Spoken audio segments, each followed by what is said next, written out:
So before I hand over to the host for today's meeting, my name is Samuel and I work for Lane. And what we basically do at Lane is try to lower the barrier into MBA entry for many non-traditional field of study or work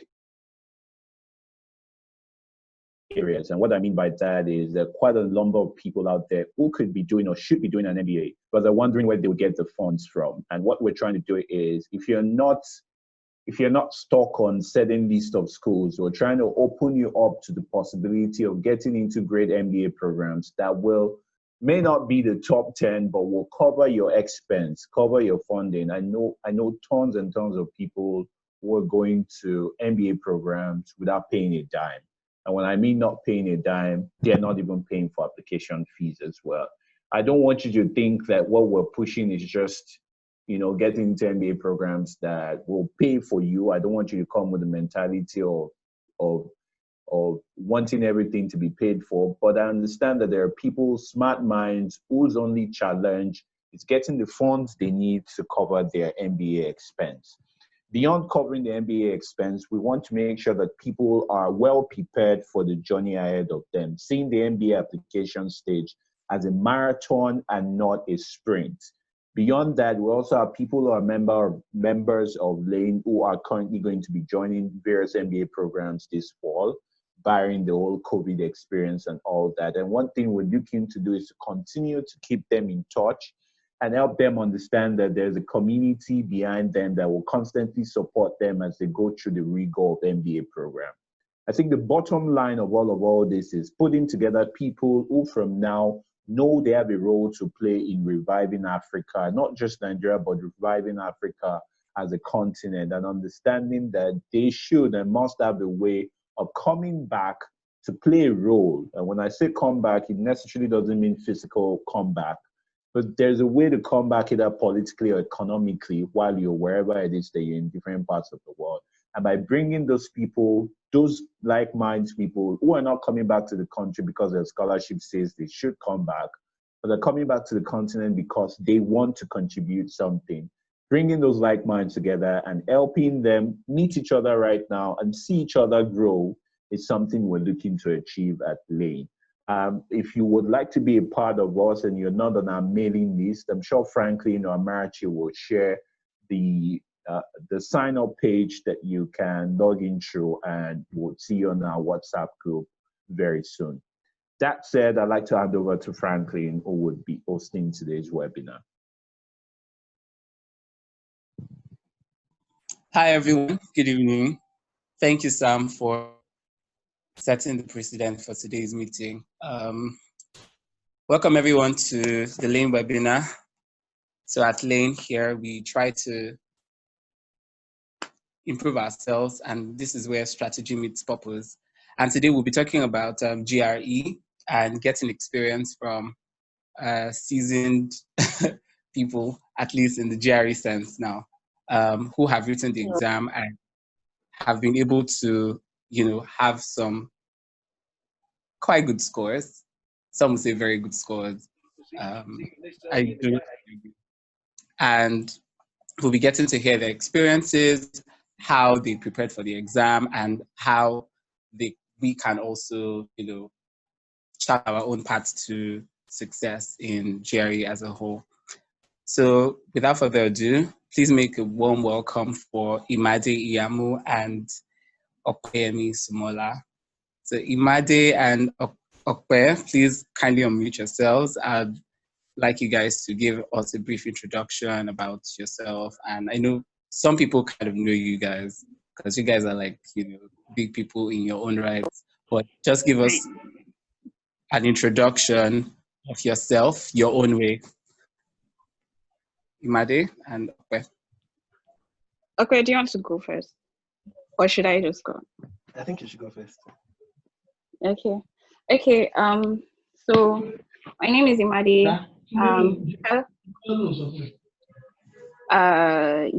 name is Imade. I'm a lawyer, studied law, University of Lagos, graduated 2018.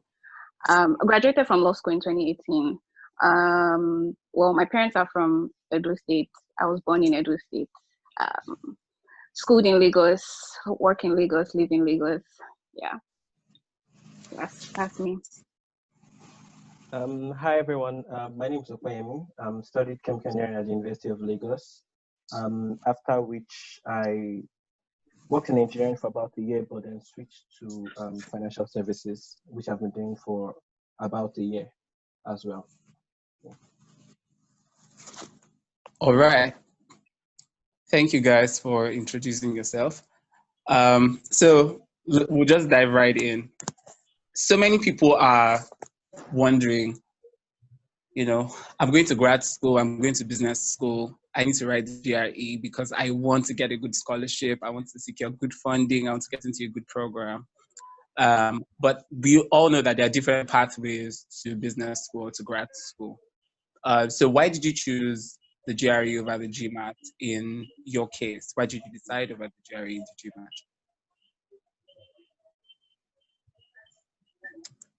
Okay, I think I'll go first on this one. So basically I was looking at applications for the MBA as well as an MS in engineering. So the MBA requires either the GRE or the GMAT, while the engineering requires the GRE. So basically less cost, just to the GRE and move on. So that's why I chose to do the GRE. Imade?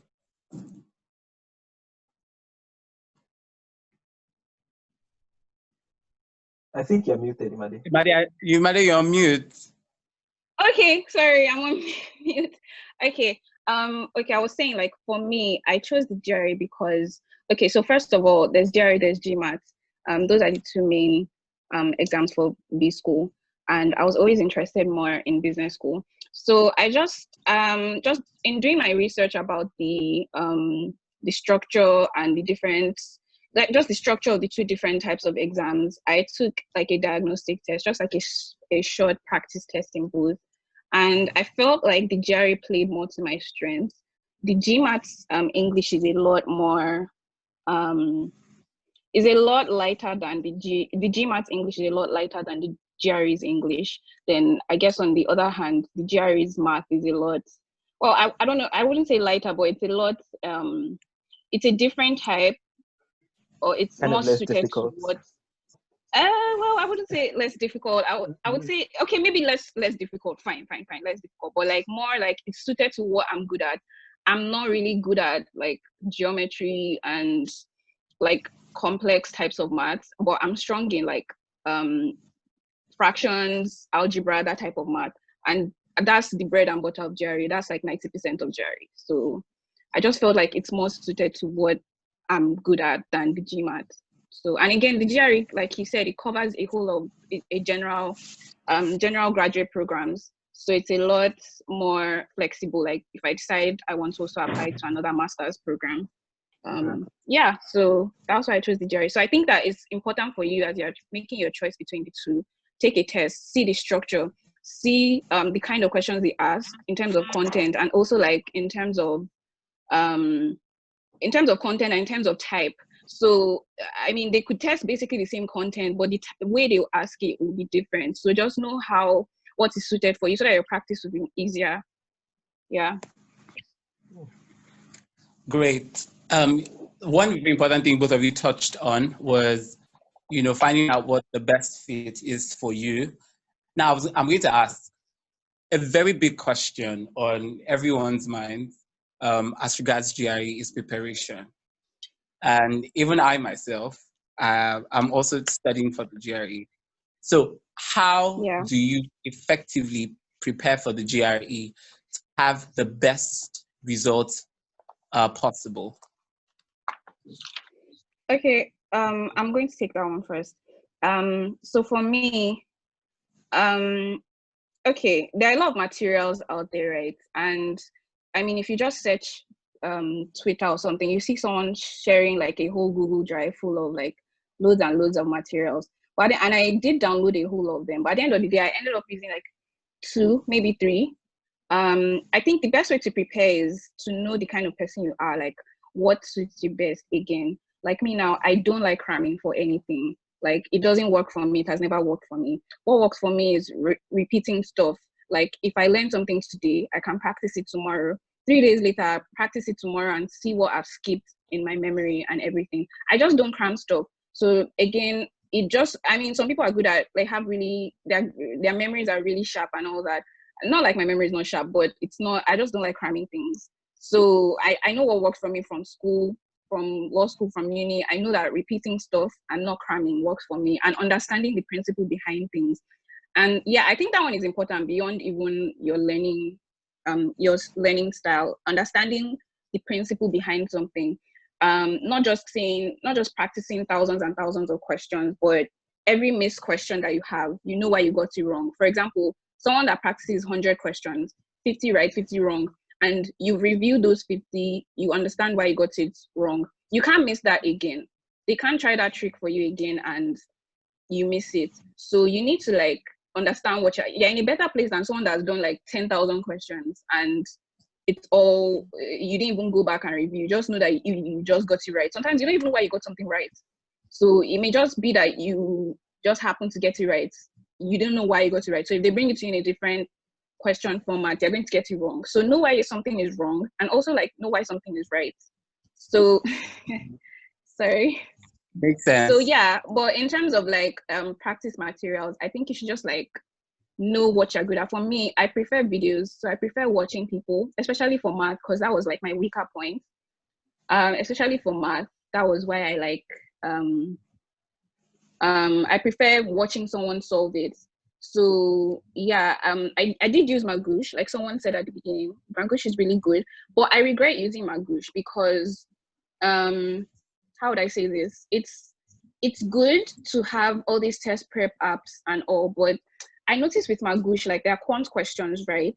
Their quant questions are way harder than what you see on the actual test, and that can sound good, like, oh, it's way harder. So if you're used to it, the GRE will be a breeze for you, but it's not like that. Like, you need something that is as close to the GRE as possible, because you're preparing for the GRE, right? You're not preparing for to be the next math champion. So you need something as close to the GRE as possible, and you need something that's going to ask in the style of the GRE. GRE math is they're not actually testing your math, right? They're actually testing your logical reasoning, your critical reasoning. That's why most of the questions, they're not interested in a final answer. And something someone told me that I didn't really get until I started really practicing questions and solving them and understanding is that the GRE,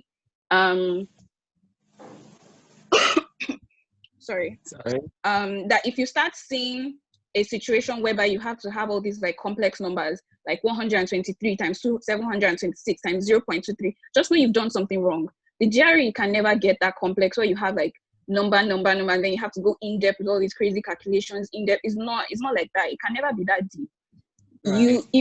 If you are solving something and you get to that point, you have missed it already. You need to retrace. So yeah, yeah, I just feel like okay, so the GRE, you need to have something that is as close. Your practice question, what you're using to practice, your practice materials need to be like as close to the actual exam as possible.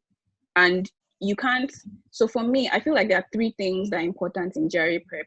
First is the content, right? Second is the strategy. And third is your practice. Out of those 3, I would say that your practice is like 70% of your prep. It's by far the most important thing. That's why it's not good for you to be saying stuff like, oh, I'll learn the content later, like I'll learn probability, I'll learn permutation, and then I'll practice when I'm done learning. You have to make your practice time and learning time as close as possible, because you can practice and learn those things, but you can't learn those things and get the benefits of practicing. So, I mean, and you need to practice with questions that, like I said, as close to GRE as possible.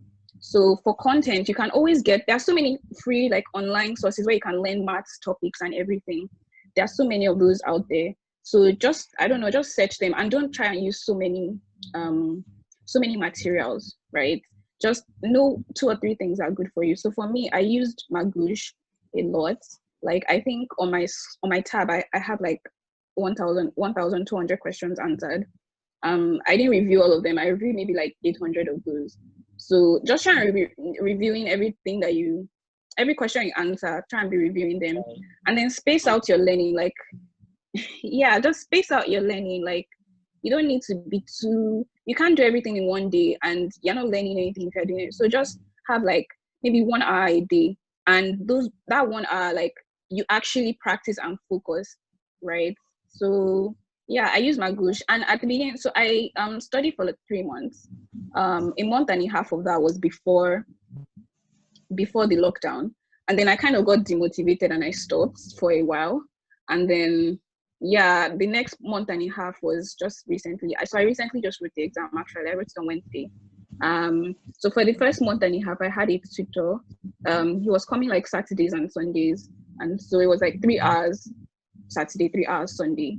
And yeah, that was really good. And during the week, I really didn't have time to study, so I was just studying those Saturdays and Sundays. So that was really good in terms of like having a fixed point in your schedule that you always practice, and then having someone there that has written the exam multiple times and is there to tell you like, this is the trick and this is what, because the GRE is a standardized exam. They have certain types of tricks. Their tricks are never going to change. It's just the format that is coming in that is going to change. Different numbers, same thing. And also yeah, exactly. So, and also knowing your strengths and your weaknesses. It's not like, I mean, I'm used to in school hearing this type of thing of focus equally on all your subjects. Because yeah, all the courses were 4 units, so focus on all of them. They're all equally important. But in the GRE, for me, what worked for me was actually focusing on my weak points. So I always knew quant was my weak point. Yeah, so that was what I focused on. Yeah, that was what I focused on. I think for verbal, I don't think I ever really read anything for verbal. I was just practicing. But for quant, I focused a lot on learning quant. And that's why it's somehow for you to, that's why using Magoosh was somehow for me, because their questions are so much harder than the real quant. That is like distorting your view of the thing. Sometimes you feel like, what am I doing? So like, I'm not getting anywhere. Yeah, like I'm not getting anywhere. And again, using the materials from the official GRE provider, that's ETS, the materials there are gold. Like, I mean, they're the ones that make the test. So nobody can know more than them about the test. So the official materials, they're really good. I would say that they're more of like primers. They're really introductory. So they give you a good sense of the content that is going to be there. You know that in quant, you have algebra, geometry, number properties, and probability and permutations. You know that in verbal, you have your text completion, your sentence equivalence, and and in quant, you also have your data interpretation, which is like reading graphs. And then for verbal, you also have reading comprehension. So they're good primers. So I would say find the materials that work for you, just 2 or 3. And study hard. Yes, focus. And be consistent. Yeah, have a strategy. And also like have a time where you're going to take a mock. Like a mock exam. Yeah, we'll get to that part. Opey, do you have anything to add? I think she pretty much said everything. One thing I would say is that the GRE is interested in you getting the right score. It's not the right score. Yeah, but now, definitely I want us to move to something that is really, really, really important, and that's where Franklin, can I just quickly interject? I'm so sorry, Franklin. I'm so sorry. When I say the GRE is not interested in your right score, I don't mean that you can just go there and do whatever and get the wrong thing. I mean, like, okay, for example, there's a question type on the GRE called quantitative comparison. It's where they give you, like, typically it would have like 2 algebraic expressions, and then you're meant to kind of like sort out which one is bigger, which one is smaller, are they equal, or the information is not enough for you to determine which one is equal, which one is bigger or not, or whether it's equal. So in that sense, like, it really, for me, the exam, sometimes it gets to a point where you see something like x plus 0.1 is greater than or less than x minus 0.1, and I don't know, something like that, where without solving it, you know which one is bigger and smaller. So at that point, they're not expecting you to go deep. Especially, like, you need to know the right answer. Like, no, you don't. You really don't. The right answer can actually slow you down a lot of times. Let me give you an example. In circles, they do not expect you to solve that. They do not expect you to solve out when they give you pi. The answer is expressed in terms of pi. I didn't tell me that you start solving what pi is, 3.14. So that's what I mean. Like, you need to know when to stop. You need to answer what they're asking, not start going deep into things. Okay. Now, Okwe, I was going to ask this question. The test proper, walk us through how the test goes, like the test experience. I feel, that is one of the very, very important things of the GRE exam. So I would like to ask, walk us through the test experience. Okay, so I wrote my GRE pre-lockdown. First of all, like Imade, who wrote during the lockdown, she actually took the GRE at home test. So her experience was quite different from mine. I wrote at the Dragnet Center at VI. Yeah, so basically, you get there with your passport. They basically check you in. Then they kind of like make sure that you're not wearing anything that records or bringing in any chips from outside or whatever. Then after that, you are basically ushered into your seats. That's after checking you and after giving you like pencils and paper for solving. The test is pretty much about 4 hours. I think 3 hours 45 minutes.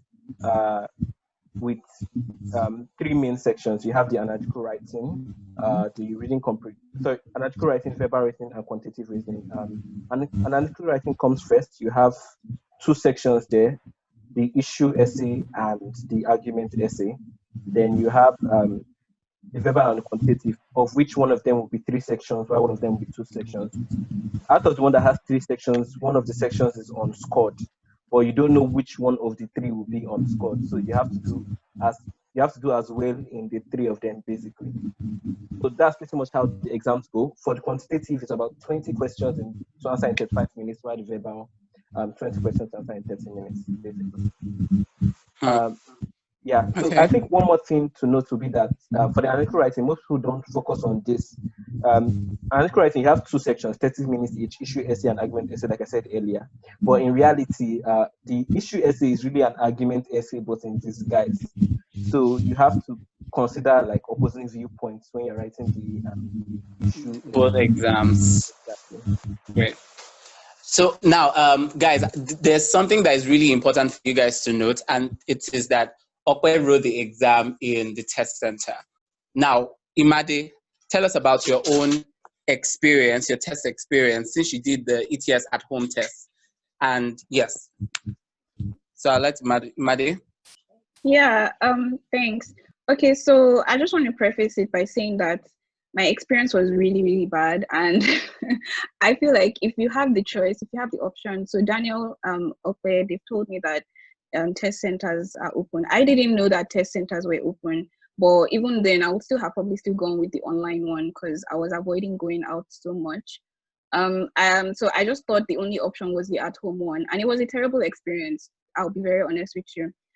And yeah, I would definitely advise that you'd go to the test center like Okwe did. So what happened for me was, okay, before you have to register. First of all, you register with ETS, the test makers. Oh, sorry, my video isn't on. Okay, so you have to register with ETS, the test makers, first of all. Then they redirect you to ProctorU, which is like the third party that is monitoring your exam and invigilating and everything. So before then, and you pay with them, you register with them, they give you a time slot and everything.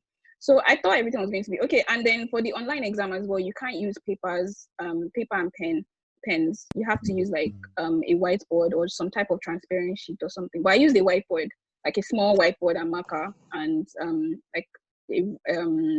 like tissue to erase.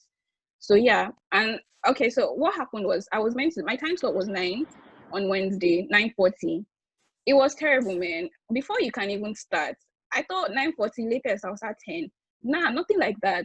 I actually started like 1, a bit past 1. And I don't know, immediately I logged on. Okay, they do the systems check, make sure everything is okay, and you downloaded your ETS software. And then you have to wait for a proctor to like come and monitor your exam, to log in and monitor your exam. And they're also busy, right? So yeah, it's just like you're waiting endlessly. And you're not waiting like, oh, you're just lounging. I mean, I did it in my room like here, but you're not waiting like you're just lounging in your room. You're waiting like as if you're in an exam hall, because they've already taken remote control of your laptop and they're recording. So they tell you to sit like you're in the exam and you have to stay and everything. So from 9 to 1, I was just staying like that, like It was hell, man. And then when they a spot like in front of your laptop, like at my desk, like yeah, in front of my laptop and everything, like as if like the way you'd be in an exam hall waiting, just sit quietly, sit up straight, and just like basically be looking and shit. Yeah, basically. I mean, at the point, I just put my head in my hands and I was like closing my eyes. But that basically, yeah, it was like that. And then I also have to be alert because you really don't know when a proctor is going to show up. So you have to be alert for that reason, not just because they're recording. And if the proctor shows up and you're not ready, they move to the next person and then you wait again. So yeah, when the proctor eventually showed up, right? There was this language discourse. Yeah. About the proctor, I want you to succinctly explain. Is it that do they speak to you? Do you get a pop-up message? How do they? They speak to you first. So they're basically just. So you actually hear their voice. Yes, yeah, that's the first thing. Before you even start the exam, they have to hear your voice. You guys have to talk. So they're basically, think of them as remote invigilators. Before you even talk to them, proctor you, the site or the company, the third party site takes remote control of your laptop so that they can make sure that you're not clicking on any like other software. You're just remaining within the bounds of that ETS test. And also so that they can monitor your camera. And then the proctors are the ones that actually log you into the exam. So they have the ID and everything, and they log you out when you're done. So what happened was my proctor, there was at first this like language barrier because, I don't know, I think she had this like heavy like Hispanic type of accent and we were not getting each other at all. So first of all, you have to show them a 360 spin of your room or wherever you're taking the test, just a private place in your house or something. And then you have to show them specifically where you're putting your phone and show them as you're dropping your phone. So that was just hard because at some point she wasn't really hearing me. To look like? Any specifications on how the room should look? So, I mean, I have pictures around my room, like of myself. So I had to take those down just because they don't want anything like that, anything flashy. Then my library in my room, I had to cover it up with like blankets because they don't want anything showing. They just want a blank space, you get. So even like the stuff on my bed, like teddy bears or stuff, I had to take them out. So everything was just plain. So yeah. And then if they say it on the site that if anyone comes in while you're taking the test, then it's automatically over and you're not going to be refunded. And it's really strict. No one should come into the test area. No, definitely not. And then obviously you need your ID, your passport. They don't take any other ID except your passport. Yeah, I was going to ask that. So you're trying to say that if, let's say your mom were to walk into the room you're currently in, the exam. They won't even tell. They wrote on their site. I mean, it didn't happen to me, but I was really reading their rules. They wrote today that they reserve the right not to even inform you if that should happen, that your test is over. They'll just end it and that's it. But for me, the bulk of the problems came from, and they won't refund you. So that's what they said. So you have to make sure. I mean, I told my family and everything, so I didn't have that problem. So for me, the bulk of the problems came from the test itself, dealing with the proctors. I think there's a lot of people are trying to test at once. So there are too few proctors. Yeah, too few at home, yes. So there are too few proctors testing too many people. Someone is asking, are the proctors white or Nigerians? It's the Proctor U is an American company, so I'm guessing most of them are American. I didn't see her face. She was recording me, so she was definitely seeing my face, but I didn't see her face. But I'm assuming she's American, and because it's an American company. So yeah, there are too few proctors monitoring too many test takers around the world. Yeah. Right. So I guess a lot of them must have been monitoring people, monitoring multiple people at once. So yeah, because at some point I had a problem during my test.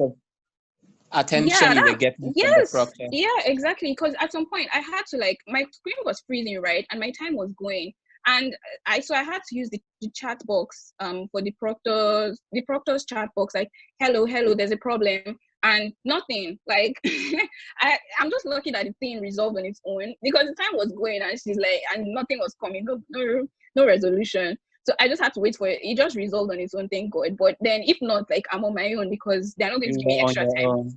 They are not the owners of the test. It's ETS that owns the test. They can't even give me extra time if they wanted to. So if your So time were yeah, running out due to technical problems, you would have to face that on your own, pretty much. I don't know what their policy is exactly, but I don't think it's even like good for your spirit to even have that happen to you. Wow. Then also another problem I had was yeah, that was the major problem. I had no support, and I felt like if I was, they allow you to take a break. Yeah, there's a 10-minute break in between. So there are 6 sections, like Ope said. So after your third section, there's a 10-minute break, and then but even in my break, yeah, they allowed me to. They allowed Did they allow you to me get to stuff like to probably move from your desk or yeah. eat? I even went downstairs during my break. I went downstairs. I saw my mom. I came back upstairs. Yeah, it was very free during the break. But after the break, you had to take like another 360-degree spin. And then I noticed that they were changing shifts, because on my chat box, I'll see, okay, the so person is your proctor. Then when she changes a shift, I'll see so person has gone. So person is now your proctor. I don't know, like it was just so somehow, and I'm like, I can't even get through to anybody. But if I was like in an on-site, like if I was taking it at the testing center, I know that I could just reach out to someone and I'll have my problem resolved. Someone is right in front of me. But this one, I'm not even sure if they're really looking at me. Yeah. Wow. Okay, That Okpe, was my I would like to experience. also ask, but before then, Okpe, before you tell us about the challenges that you particularly faced whilst writing your exam in the test centers. By 8:45, we'll probably move to the Q&A session, which Sam is going to be taking. So please feel free to drop your questions in the chat box. It's very important. Anything at all about the GRE exam that you want answered today. We have 2 people who have had various very diverse experiences, but have the same scored around the same score range. So I feel like you should ask questions if you have such questions on your mind. So just drop that on the chat box and we'll take that down. Okpa, tell us about your challenges, the challenges you face testing in the e-test test center. Okay, so pretty much for me, most of my challenges were not at the ETS center. I think it's just getting there in general. So knowing like the location of the place, what time to get there, like best routes to take. I think even given the fact that currently like because it's in VI, currently like the kekes and bikes have been banned. So I don't like anybody going there, you probably have to like walk. So that was part of it. That was it generally. Once you got into the center, once you got there, really, it was pretty much easy. Just that I think they first take like your stuff and then lock it up inside like a cabinet, and then like you gain access to like they now give you your key to the cabinet, and then like there's a lot of searching going on, a lot of patting down to make sure you're not carrying anything into the hole. But once you got there, really, like there was no issue. You can really get anything you want. Like if you need an extra sheet, all you need to do is raise your hand and someone gives you an extra sheet. Nothing really. I think they had good internet connection, so I didn't really face any problem. No, I didn't have any technical issues. My laptop was not, my computer was not working. I was trying to log on. None of that. So is it like they log you in? So have to log in with your details? No, they log you in. So once you come in, they identify you, to check your passport. Based on that, they log you into a particular system. So you have to go and sit at that system. Oh, okay. Exactly. So they basically take all your details, do everything for you. All you have to just do is sit and take the test. Basically. So what coping strategies would you tell any person who is taking the GRE exam in the test center? Okay, so first of all, I think same thing I told Imade like while she was taking her own test or before she took her own test. Yeah, one thing is, first of all, if you're doing the GRE, anytime you're solving any question and it's getting too like difficult, just forget about it. Like you've gone the wrong route. But apart from that, the GRE is really a 4-hour exam, so it can really take a toll on your mental health. So coping strategy number 1, and I learned this like from someone. Once you're doing your analytical writing, once you're done with your analytical writing, just forget about whatever you wrote completely. Like you have to literally not think about anything you wrote. Like don't even think about it. Even if you are doing like I think same principle for every single section you take after that. Don't think about whatever you did on that section, because it starts interfering with what you are doing currently. If you are thinking about what happened in the section that you just finished, you won't be able to focus on what you are doing. And so continually Leave the reminding past myself behind. I need to forget about it, like whatever I've done before. So that's one. Two, like you have to try to remain as calm as possible. As you're solving the questions, there's also this strategy. As you're solving the questions, if you hit any question that is basically like not, if you hit any question that is not easy or you don't understand, there's what we call mark. So what you need to do is mark the question and move on to the next question. So there's an icon for you to like review all the questions like from like in a section. So you can review the 20 questions, see the ones you've answered, see the ones you've not answered, see the ones you marked, see the ones that you did not mark, so that you can know, okay, I need to return to this question afterwards. So same thing, you're missing a question you don't understand, just move on. I think I did this for my verbal. I kind of like, because I know reading comprehension takes a lot of time. So once I encounter reading comprehension, I just mark, move on to like sentence equivalence, do all the sentence equivalence, then mark all the reading comprehension. So I completed the test completion and the sentence equivalence. Then when I was done with that, and I came back, I said, okay, now I can start focusing on this reading comprehension, and took them one by one as well. So I think that also helps. So really knowing like, also like I think practice beforehand also helps, so that you learn how to use the calculator, because there's a calculator on the GRE portal, but it's a regular calculator, and knowing how to use the calculator like also helps you as well. So Not scientific. Yeah, it's not scientific, but you can there's what we call transfer display. So there's some questions in the GRE quant that would that you have to fill in like the answer in a box. So if you calculate with the calculator, you can just click transfer display and it's not here transfers to text box, so you don't have to type. So also like knowing all those little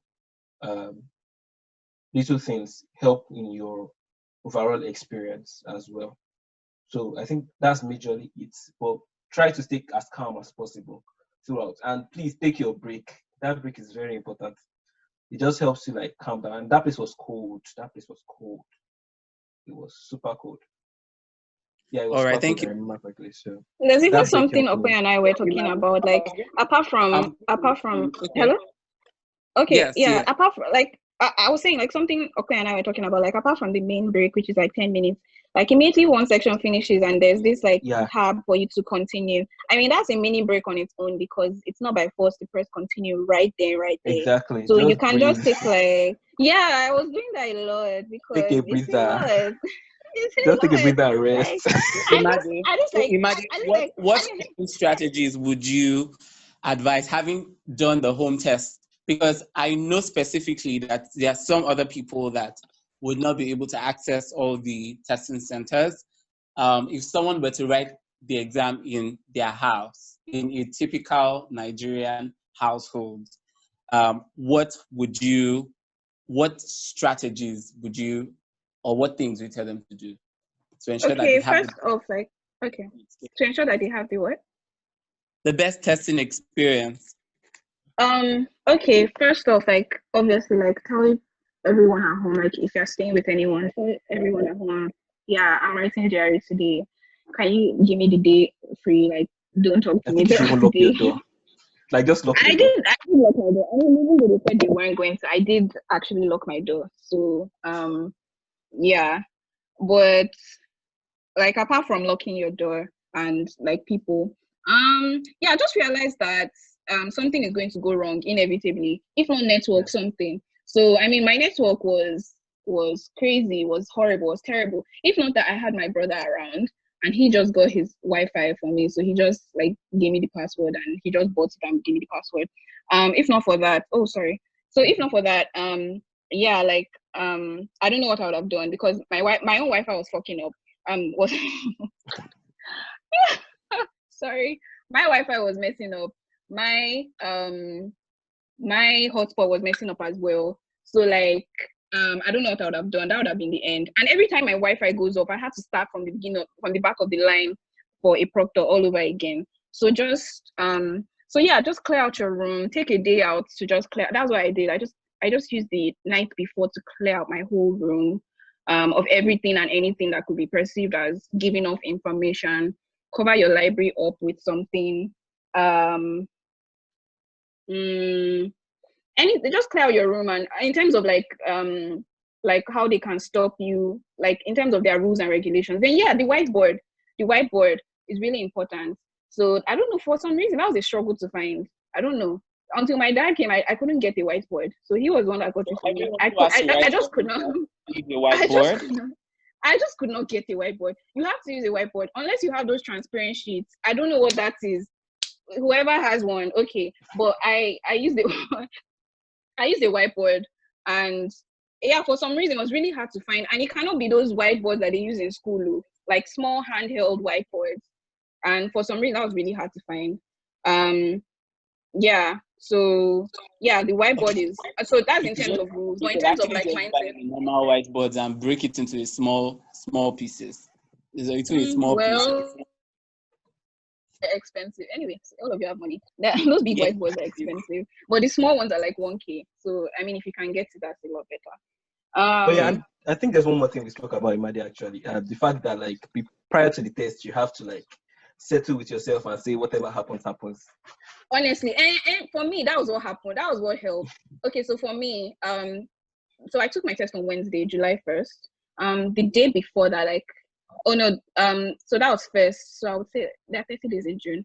29th, I took a full length mock, and I got like 155, 160, and yeah, I got like 155, 160, and I was really demotivated. Like, I can't do this. I really can't do this. And so I talked to like one of my close friends about it, Donald, and I was like, guy, I can't do this anymore. I'm not going to write this because I really don't want to write this, and then I end up like bombing it, and then I feel bad or something.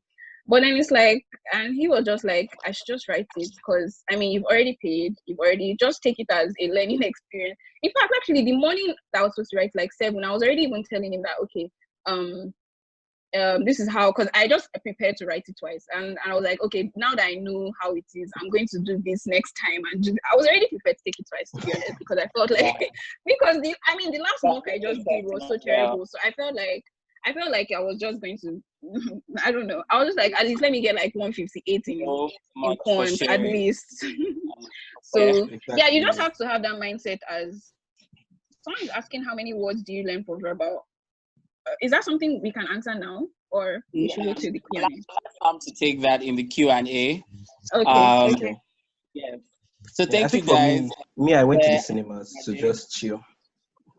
Like, thank you for sharing. Okay. Yeah, so like just to calm my head, because I was already like having headache. All right. So I'll hand over to Sam now to take the Q&A session, and if you still have questions, drop them on the chat box. Over to you, Sam. Thank you very much, Franklin. You guys make me feel like I should have waited an extra year and taken the GRE this time around. But great job, Opeyemi and Imade, for that great score. I think the main reason why we wanted to bring you guys on was to show people. Please, if you're not muted, please mute yourself, please. It's to show people that even in a pandemic, you can move on with your life. And I was really impressed that you did not just take the exam, but you had a great score. And like I keep emphasizing to many people who keep complaining, pandemic or no pandemic, I tell them the lockdown is your greatest blessing because you have the time to settle down and read. You're not transiting to work or stuck in traffic if you're in Lagos. And now it's the best time too. So for everyone contemplating taking the GRE, you should make up your mind by now. This is July. You have July, August, September. You still have till October. So you have close to 4 months to get ready for your GRE and write the GRE test. With that said, there are a lot of questions here that I want to go into quickly. The very first one is, I think Imade already answered the question of how you set up your test area at home for GRE, so I won't check that again. Someone is asking, what's your verdict? I'll allow Opeyemi start, and then Imade will round that up. What's your verdict? Should I take the test at home, or should I take it in a center? Opeyemi. Yeah, so from Imade's experience, I don't know. I think maybe taking it at the center might help you be a little more relaxed, and given that the wait she had to endure for the proctor, that could have destabilized someone. So I would say you probably should, if you can, get to the test center, because I know I think the one in VI has like 20 people, so they can meet lockdown rules. So if you can, then you should probably go to the center. I think it just make your experience a whole lot like easier and like according to plan, like go according to plan. Thank you, Opey. Yeah. Imade, I'm going to ask you this question, but I would rephrase it a bit. And the reason why I'm rephrasing it is we seem to already have an answer from your perspective with respect to that. Yeah. How I want to phrase the question is basically this way. You've talked a lot about some of the challenges you faced. If you look back to when you took the test, taking it out, what are some of the advantages of doing so that might encourage someone else to try it as well? Well, okay. It was good in terms of convenience. Like, I know I had to set up my room, but it was really convenient. Obviously, no traffic getting here. No, it's not a new environment for me. I feel pretty comfortable in my house, in my own room. And then immediately I was done, all I had to do was sign out, have the proctor sign out, and just bury my head in the pillow, like, because I'm in my room. So it's really convenient in terms of like logistics and everything. The real problem and why I'm like saying that if you can't, don't do it, like just do the test center. Why I feel that way is just because it would have been perfect, right? If it was not for this network issue, one, and two, the proctor side seems to be overloaded. At least for now, it's because of the pandemic, I guess. But it's not. They're not giving you enough attention. If not for those things, it's having the perfect setup, right? Just be in your room and take the test, and you're done. But let's talk about the network issue a bit. Let's delve into that. I want you to talk about specifics.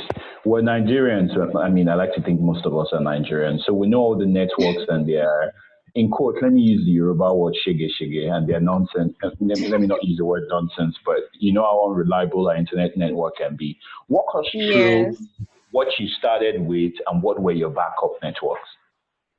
So my plan A was really my Swift. Sorry to call them out. My Swift Wi-Fi modem and everything. Yeah, so that was what I started with. And then I thought it was going to go well because I've been using the Swift throughout. So first of all, you have to sign in. Okay, there's a countdown on when you log into your proctor site because that's where you're actually taking it. That's where you're connecting to a proctor that is going to now sign into your GRE test. When the countdown gets to 0, you have 15 minutes to click login. If you don't log in within those 15 minutes, if you don't click login, your exam is cancelled. Don't cry, don't beg. So yeah, once you log in, you then have to like wait for the proctor. First of all, they'll do a systems check. Then yeah, Swift and Smile, but actually, okay, yeah, it was okay, yeah. So you then have to log in. So that was when they did the systems check, everything was fine. My speaker, my network speed was okay. But then they now had to connect me to a proctor, and in those 4 hours, you have to have your network cannot stop. Like while you're waiting for the proctor, your network cannot stop, right? Like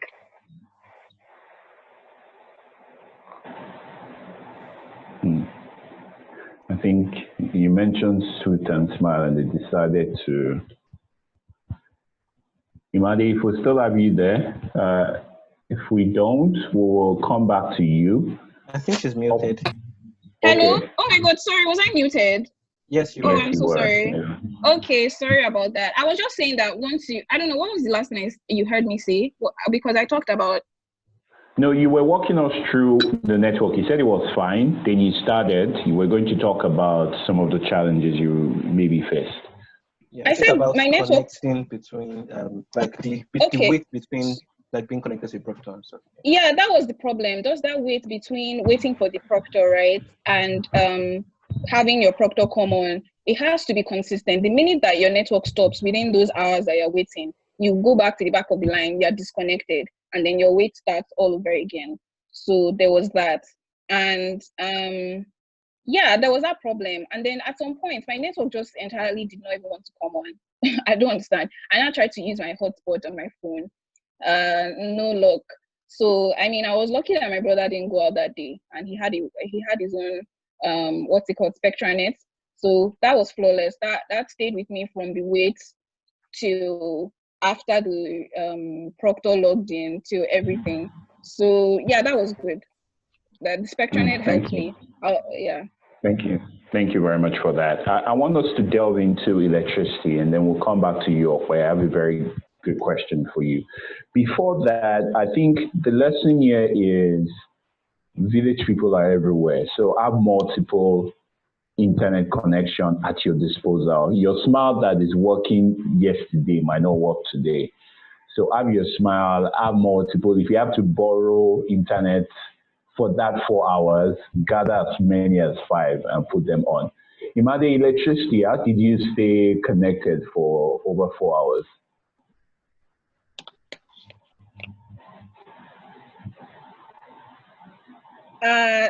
Okay, so I didn't really have problems in that regard because I mean the gen is always on, so I didn't really have any problem there. There was no light when I started, so they put on the gen, and then the gen was on throughout till that time that I finished the exam. So thank you very much. Please, if you not mute yourself. Okay, Ope, let's come to you. Ope, yes. Okay. I want you to walk me through how you choose your test centers. It's COVID era, and I like to think that some centers are closed, but you wrote the exam recently. How many centers are open? Are there any closed centers? Any advice around picking centers for people around in Lagos? Because I like to think you took the exam in Lagos. Yeah. So yeah, I took the exam in Lagos. Sorry, are you done with your question, Sama? Let me make sure. Yes, I am. Yes, I am. Okay, so I took the exam in Lagos. Yeah. At VI, I had to go to work that day, so I had to pick a center close to basically close to my workplace, so that given any unplanned circumstances, I'll be able to get there on time.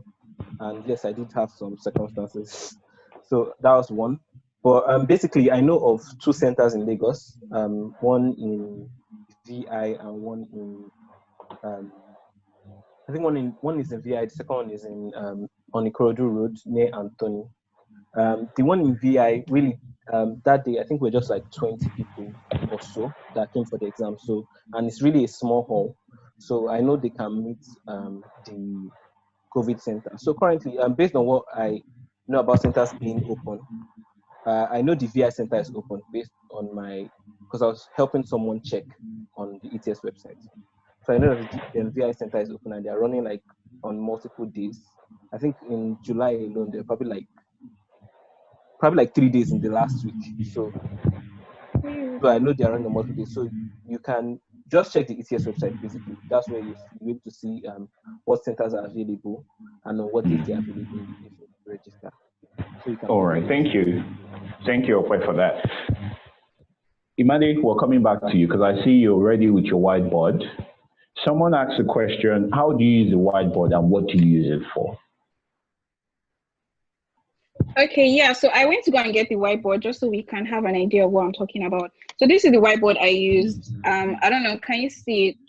Yes, we can see it. Yeah, so you can tell it's really small. Yeah, then you use it for your calculations or just jottings or anything, the way you would use your pen and paper. But they don't allow a pen and paper because they want to be able to see as you're writing and what you're writing, basically. So even when you're writing, you're not allowed to, let's say you're facing, this is where the webcam is, and that's where your proctor is looking at you from. You're not allowed to have your board like this, to the side. You have to write straight so that they can see as they're writing.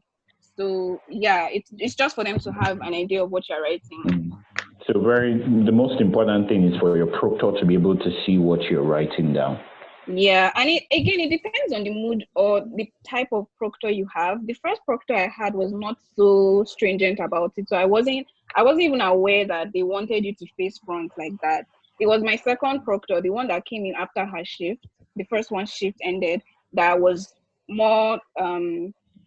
She was the one that was really insisting on that. So that was when I had to face front 24/7. So yeah, you just have your marker, you have your tissue as well, and that's it.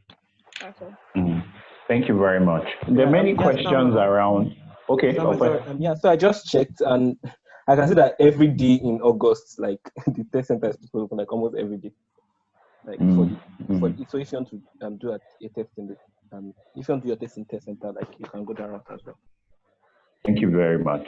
There are many questions around how many months did it take you for preparation, what's to learn for GRE, resources for prep, is which one is better, GMAT or GRE? I'd like to tell you guys we will have a special webinar for that, and we will delve deeply into all of those areas. But for this webinar, I wanted us to focus on the mechanics of taking the test with COVID, with the COVID era. So I'll just say something. You guys be on the watch out for a webinar that will cover all of that. But saying that, you have to understand you're unique. The fact that someone spent 1 week preparing for GRE does not mean if you do 1 week, you will pass. And the fact that somebody spent 3 months doing it does not mean if you use the same 3 months, you will pass. Some people have been taking the test. I saw a comment to someone talking about your best practice is always the first. But I mean, your best is always the first attempt. You never can tell. People are different, but I can understand where this person is coming from, and you can obviously have that. It's more psychological than you can imagine. So I think my advice for everyone with questions around practice, maybe I'll just allow Imade to talk about the resources you used and how you use it as briefly as possible. Just 1 minute, or you do the same 1 minute, and then we will round up with other questions relating to the mechanics of taking the test, and we'll say good night. Okay, so yeah, so in terms of like resources, like I said, for the first three weeks, I would say I had a tutor for those Saturday and Sundays. That was helpful in terms of like, because at that point before lockdown, I was busy with work, so I didn't really have any time during the week. So that was a tutor. 2, Manhattan prep. There's a really big Manhattan prep, bunch of practice questions. Then Magoosh, I found that the benefit of Magoosh was more of the schedule that they had. They have like a 90-day schedule. They have a 1 month schedule. I was first using the 90-day one, then I switched to 1 month when I got word that I had a deadline to take the GRE by from where I applied to. So yeah, I found that was beneficial because they kind of split every day. They kind of give you what to do. So I could learn everything within that space of time, though it's really intense. So then what else? Khan Academy. Khan Academy is like an app. It's a learning platform where they teach you like math, not just math, but I used it for math. And there are there's a lot of like topics there or courses there that are really, really helpful for geometry, which was my weak point. So Khan Academy was really good. What else? I think your resources should be based on what is good for you, like what you are comfortable, your preferred learning format. I like learning with videos. Yes, it takes a lot more time than reading a textbook, but it helps me. So Khan Academy has videos. It's a video-based platform, so that helps. YouTube, I watch a lot of YouTube videos on the GRE, not just content, but also like strategy, like all these people that had like 340, like how they were 340 over 340, like how they were able to do it, like in terms of strategy, because you can know everything and still not. So YouTube is also good. A lot of people have dedicated channels for the GRE. Look for all those types of people. So yeah, those were what I use. Thank you, Imade, for that. Okay. Yeah. Okay. Sorry, and also the ETS website. Everything there is important. Okay. Yeah. Okay. Thanks. Okay. Yeah. Okay. So yeah, for me, so I think for quant, I pretty much focused on the 5 quant Manhattan. So yeah, questions are a lot more related to like they are more they tend towards the GRE, and then they also have a few other questions, but generally speaking, their questions are more GRE format. For verbal, I used Kaplan and Grover, and I used like Magoosh flashcards as well. But I think it's more as regards what our advice is. So a couple of things: reach out to people and seek advice on what materials to use. But then even when you get materials, you have to like peruse all the materials to see which one fits your learning style more as well. And then so what I did was I had focused materials, but then if I'm reading those materials for particular content, for instance, I could not really understand probability in So, sorry to interrupt you, Ope. Imade, there are some questions for you in the chat box. We won't be able to take that live, so you can go to the chat box and answer them if you would like, while Ope takes the last question that I have before we say goodnight. Okay, no problem. Yeah, so, thank you. Yeah, so I had dedicated materials, but then even when I'm reading those dedicated materials and I don't understand a particular topic, I would start looking elsewhere. So you can have like a bunch of materials, because usually people just get a lot of materials, but then have your dedicated materials you use. Then when you don't understand particular things, start checking elsewhere. Then that's where the videos come in. For me, that's for me. The videos will come in, checking other materials like, for instance, Crack the GRE or other materials. And also, yeah, the official guide, ETS official guide also helps to have a general idea of everything that's tested as well. All right, thank you, Ope. What I want us to quickly cover before we go is, of course, you didn't take the test before COVID. How did the test center follow the COVID guidelines?